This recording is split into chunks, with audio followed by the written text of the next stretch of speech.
Baik, Assalamualaikum warahmatullahi wabarakatuh. Kami dari kelompok 1 akan mempresentasikan tugas dari visi impian kami. Sebelumnya, izinkan saya memperkenalkan anggota kami terlebih dahulu. Lanjut ke selanjutnya. Yang pertama ada saya sendiri, yaitu Dava Fatir Ismail. Kemudian rekan-rekan saya.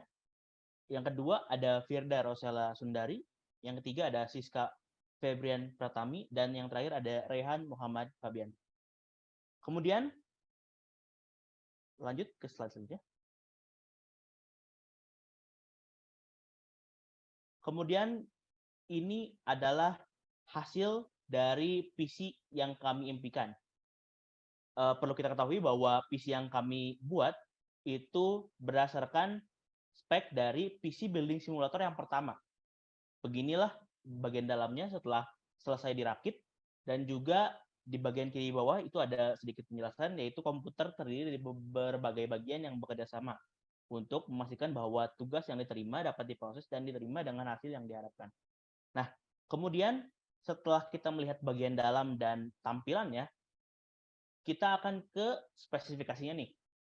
Nah, untuk spesifikasi dari impian kami itu tentunya untuk mendukung kinerja yang tinggi, kita usahakan menggunakan spek high-end, tetapi berdasarkan spek high-end PC Building Simulator 1, yang tentunya tidak seperti di dunia nyata ya, tidak ada yang benar-benar terbaru. Nah, kita mulai dari motherboard-nya terlebih dahulu. Motherboard-nya itu kita menggunakan Gigabyte X299 Aorus Gaming 9. Kemudian untuk PSU-nya itu dari Silverstone ST 1500 Ti. Kemudian untuk RAM-nya itu kita menggunakan G-Skill Trident Z Royal Elite DDR4 Silver. Kemudian untuk storage-nya dari HDD pertama, HDD-nya itu kita menggunakan Seagate Barracuda 4 TB 256 MB CC. Kemudian SSD-nya itu kami menggunakan Patriot Viper VP 4300 M2 2 TB. Untuk HDD-nya ini kita menggunakan 2, dan juga untuk SSD-nya kita menggunakan 3. Kemudian untuk VGA-nya ini kita menggunakan Asus ROG Strix GeForce RTX 3090-024G. Nah, untuk VGA-nya ini kita menggunakan 2 VGA. Kemudian untuk prosesornya kami menggunakan Intel Core i9 10980 XE Extreme Edition. Dan yang terakhir untuk CPU coolingnya, kita menggunakan AlphaCool Ace-Bar Aurora 280 CPU. Dan untuk tipe CPU cooling ini kita menggunakan tipe liquid cooling. Nah, setelah kita melihat spesifikasinya, kita akan beralih ke kenapa kita memilih spesifikasi tersebut. Nah, untuk alasannya itu, yang pertama akan dijelaskan oleh rekan saya, yaitu Rehan Muhammad Fabian. Mangga kepada Rehan.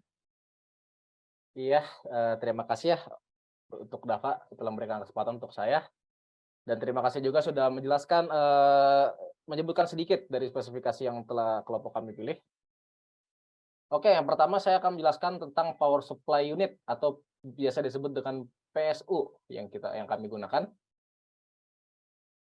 Nah, power supply pada umumnya ya definisinya ya sesuai dari namanya ya, power supply, artinya supply daya. Jadi power supply ini berguna untuk memberikan daya kepada komponen-komponen lainnya. Jadi kalau komponen lainnya dibutuhkan daya yang sangat besar, berarti otaknya ada di power supply yang paling utamanya. Maaf, maksudnya supply daya paling utama. Kalau misalkan komponen lainnya harus 500 watt, maka power supply-nya disarankan untuk lebih tinggi. Kalau tidak ada power supply, ya mungkin pasti PC kalian nggak bakal bisa nyala. Mengenai PSU yang kami gunakan yaitu Silverstone ST 1500 Ti, yaitu sebuah PSU dengan kemampuan tinggi yang dapat menjadi lebih baik lagi dengan beberapa perbaikan kecil. PSU ini ya silent ya, suaranya nggak terlalu berisik karena memiliki peredam suara yang sangat baik, sangat efisien, dan dimensinya juga ringkas, serta desain kabelnya yang sepenuhnya modular. Kipasnya juga berkualitas merupakan salah satu alasan dari aset yang kuat dari PSU ini. Kekurangan utamanya hanya di sinyal power yang tidak akurat dan profil kipas yang agresif serta kurangnya saklar daya. Selanjutnya cara memasang PSU-nya, kalau dari awal kita pasang PC ya, belum ada apa-apanya, itu bisa dilihat di bagian belakang. Di bagian belakang ini ada semacam lubang khusus untuk PSU dan bentuknya mirip-mirip seperti persegi panjang dan ada 4 baut di dalamnya. Pasang di bagian ada portnya, lalu jangan lupa untuk dibaut, karena kalau nggak dibaut nggak bakal nempel dan nggak bakal nyala mungkin. Lalu spesifikasi dari PSU-nya adalah maksimal output direct current-nya ada 1.500 watt dan bisa menyentuh puncak 1.600 watt. Kepadatan daya di 646 watt per liter.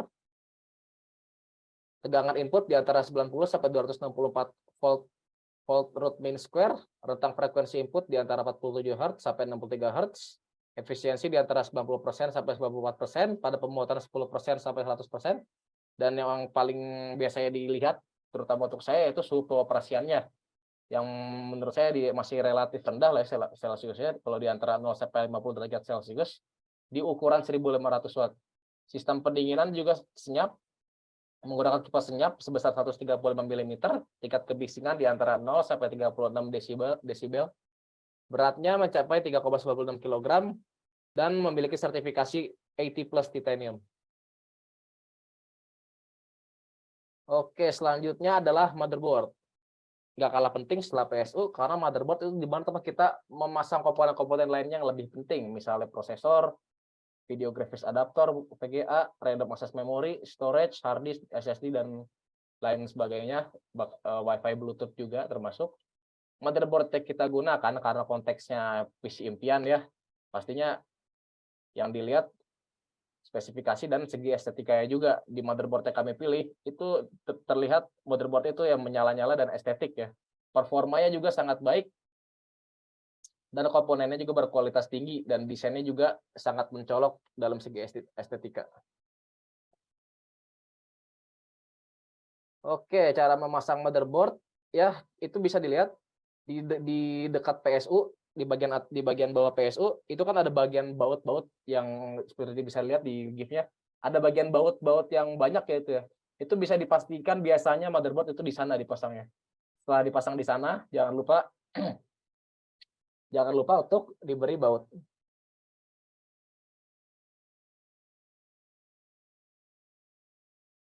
Lalu untuk spesifikasi motherboard-nya kami pilih sudah mendukung keluarga dari prosesor Intel Core X Series, memiliki quad channel, siap memori Intel Optane pula, lalu memiliki ES Media USB 3,1 sudah Gen 2, header USB 3,1 Gen 2 bagian depan, dukungan grafis 3 arah, pelindung plat dasar juga ada, audio EMP SNR 127 desibel juga dimiliki di sini, lalu support Sound Blaster X 220 derajat. Ini sound ini sangat bagus ya, jadi di samping untuk kerja mungkin jika kita ingin bermain game atau menonton film ya dengan keluarga atau teman, sound system sound yang terdapat di dalam motherboard ini dapat mendukung kualitas yang sangat tinggi untuk 4K. Oke, spesifikasi lanjutannya yang pertama ada RGB fusion ya untuk lampu, biar dalam segi estetikanya untuk LED light. Lalu selanjutnya ada Smart Fan 5 juga yang untuk yang fiturnya banyak fitur, memiliki beberapa sensor suhu dan header kipas dengan fan stop. Kartu taban PCIe Gen 3 Expert M2 dengan pelindungan thermal, memiliki adaptor NVMe PCIe Gen 3 pula. Desain screen USB digital juga tepat untuk pelindungan yang lebih kuat. Desain resistornya anti belerang, pelindungan ESD 25 kV dan lonjakan LAN 15 kV yang sangat tahan lama. Dukungan Intel Thunderbolt 3 juga cepat kilat dengan opsi AIC juga terdapat di dalam motherboard ini. Lalu port USB Key Flash Plus juga terdapat di dalam motherboard ini. Baik, selanjutnya akan dijelaskan oleh rekan saya yaitu Firda Rosela Sundari. Silakan untuk Firda.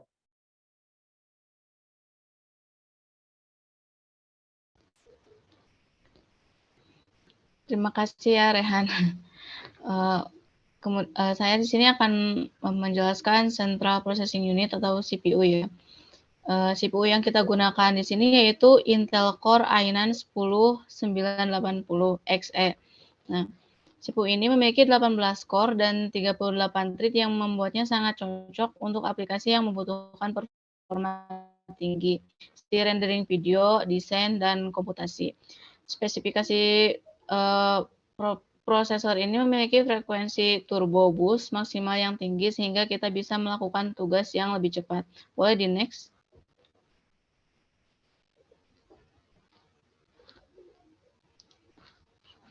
Nah, ini spesifikasinya ya dan cara pemasangan CPU-nya. Jangan lupa untuk memasang thermal pastinya juga ya. Boleh di next?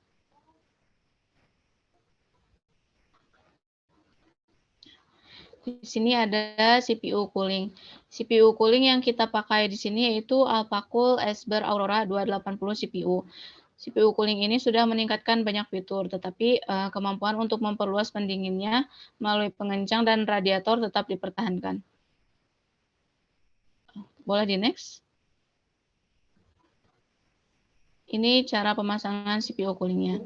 Kemudian spesifikasi CPU cooling ini dengan ukuran radiatornya 280 mm, kemudian jumlah fan-nya 2 kali 140 mm dengan kecepatan fan 800 sampai 1600 rotasi per menitnya. Boleh di next?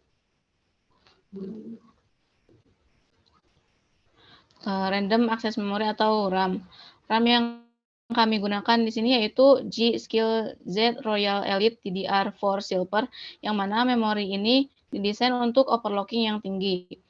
Heat speeder-nya terbuat dari aluminium murni untuk pembuangan panas yang lebih cepat, dan dengan PCB 8 lapisnya juga membantu mengelola panas dan menyediakan headroom overclocking yang superior. Next. Ini cara pemasangannya dan spesifikasinya bisa dilihat di slide ini. Dengan kapasitas 128 GB, 32 kali 4 GB ya.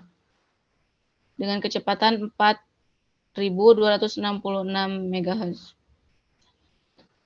Nah, untuk memasang RAM-nya itu lebih baik sesuai dengan warnanya ya, karena itu sudah sesuai dengan konfigurasi dan manufakturnya. Jadi harus sesuai dengan warna, mau itu quad channel atau dual channel. Nah, selanjutnya ada HDD ya, akan dijelaskan oleh Siska. Terima kasih. Baik, di sini saya akan menjelaskan tentang hard disk drive yang kami gunakan, yaitu Seagate Barracuda 4TB dengan cat 256 MB. Hard disk yang kami gunakan dapat menyimpan lebih banyak, menghitung lebih cepat, dan telah terbukti untuk komputer gaming atau komputer desktop yang tangguh dengan berbagai kapasitas dan faktor bentuk bebas halogen. Solusi hard disk drive SATA yang tepat untuk hampir semua aplikasi komputer, mulai dari musik, video, pengeditan foto, hingga permainan komputer. Baik, next. Cara memasang hard disk yaitu dengan memasukkan pada slot yang sudah tersedia di dalam housing dengan spesifikasi kapasitas 4 TB, 256 MB, kecepatan rotasi 7.200 rotasi per menit. Next.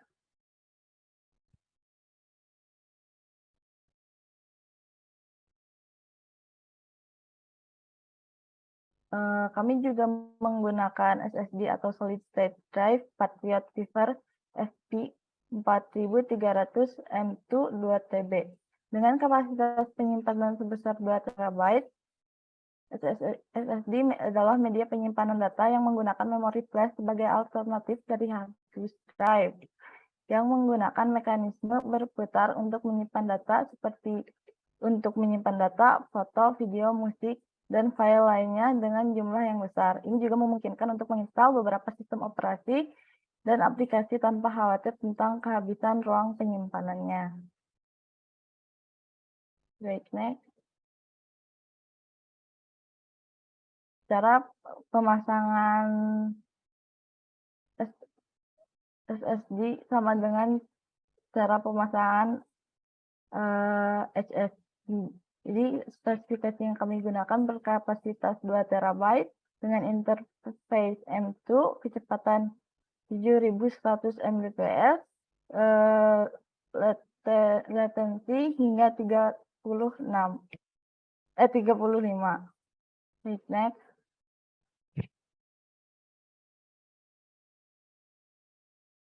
Untuk VGA atau Video Graphic Array yang kami gunakan menggunakan Asus ROG Strix GeForce RTX 3090 atau 3090 024G.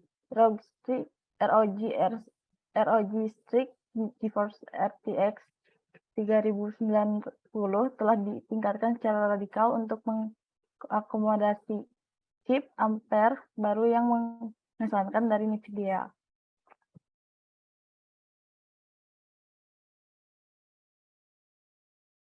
Cara memasang VGA adalah dengan memasukkan pada slot yang sudah tersedia pada motherboard, lalu memasangkan baut pada housing. Jadi spesifikasi yang kami gunakan adalah GPU NVIDIA GeForce RTX 3090, CUDA Core 10496, base clock speed 1400 MHz atau MHz, base clock speed 1695 MHz, memori 24 GB GDDR6X, memori speed 19 Gbps, memori bandwidth 936 Gbps, konektor 3 kali display port 1,4 A atau 1 kali HDMI 2.1. Next.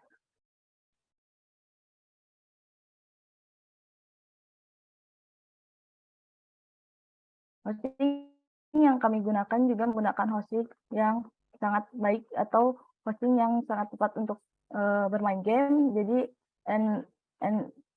NZXT S340 adalah casing yang didesain dengan baik yang menawarkan keseimbangan hebat antara fungsionalitas dan estetika. Casing ini menyediakan ruang yang cukup untuk perangkat keras dan komponen, dan sistem manajemen kabelnya membantu menjaga bagian dalam casing tetap rapi dan teratur.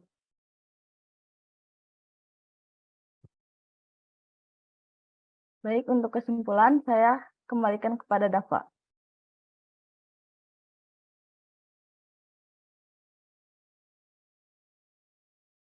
Mohon maaf, Dava, belum di-unmute sebelumnya. Oke, terima kasih. Mohon maaf. Oke, terima kasih untuk Rehan, Firda, dan juga Siska karena telah menjelaskan mengapa kita menggunakan spesifikasi tersebut. Nah, kemudian kesimpulan dari apa yang telah kami sampaikan tadi, itu ada beberapa, yaitu ada 5 poin. Yang pertama, kinerjanya tinggi, yaitu dengan Intel Core i9 10980 Extreme sebagai prosesor, G-Skill DDR4 Silver sebagai RAM, dan Asus ROG Strix GeForce RTX 3090 024G sebagai VGA. Komputer ini memiliki kinerja tinggi yang dapat menjalankan tugas yang membutuhkan banyak sumber daya. Kemudian untuk kapasitas penyimpanannya juga besar. Seperti yang kita tahu ya, kita menggunakan Seagate Barakuda untuk HDD dan juga Patriot Viper untuk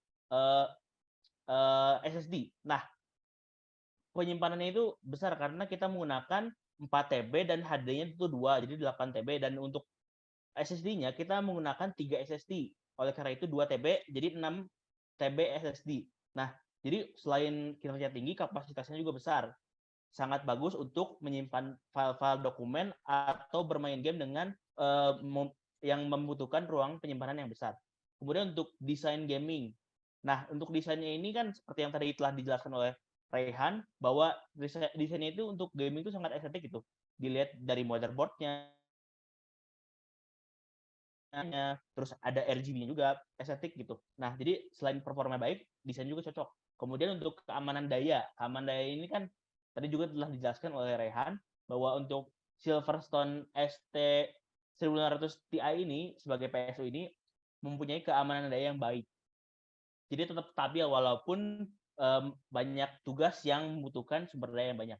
Nah, kemudian untuk pendingin yang baik, kita menggunakan Alpha-Cool Iceberg Aurora 280 CPU sebagai CPU cooling. Jadi komputer ini bisa tetap dingin walaupun sudah menggunakan sumber daya yang banyak. Nah, untuk bagusnya untuk Alpha-Cool ini juga kita menggunakan liquid cooling tipenya.